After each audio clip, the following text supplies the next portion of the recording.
The need to build more homes across the UK can face challenges, particularly with plans for expansion from those already living in the area and local authorities. Toby Sadler spent the day in St Albans, which has some of the highest rising property prices in the country, to see what can be done to provide guidance for developers whilst protecting the interests of local communities. Making a cup of tea in your own house, one of the simple pleasures homeowners take for granted. But this was out of reach for Jennifer and her fiancé Adam. They wanted to live in St Albans in Hertfordshire, but despite moving back with parents and saving for years, rocketing house prices made it impossible.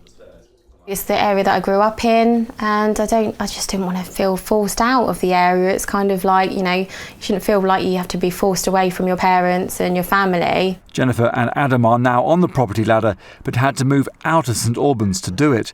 They are frustrated insufficient new homes are being built for first-time buyers, and they see developers who try it getting caught up in red tape and politics. It's been constantly held back because you've got constant petitions for this greenbelt land, majority of it, but that's been going for a good 6-7 years now. It just seems like there's this constant battle of, we need more houses. There are physically people, young people especially, trying to get on the ladder. David Mitchell is one of those making a stand against greenbelt development near St Albans. He lives in the village of Redbourne and chairs the parish council. There are plans to develop most of the fields around his house.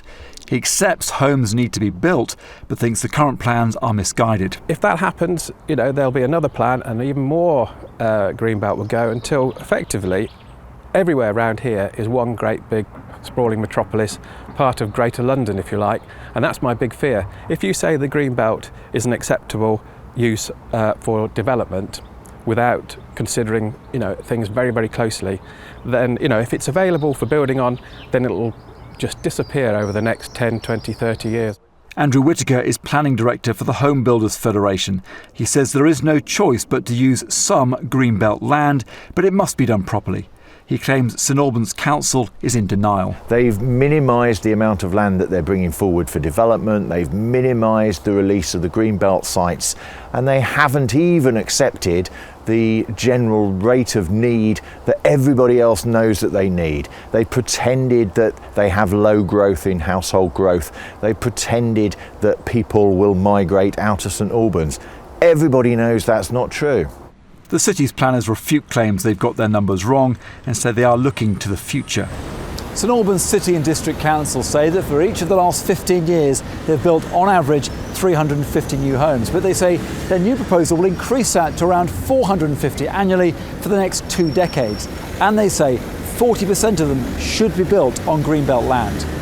Their statement went on to say, in drawing up these proposals, the council has consulted widely with residents, parish and town councils within the district, house builders, landowners and neighbouring local authorities.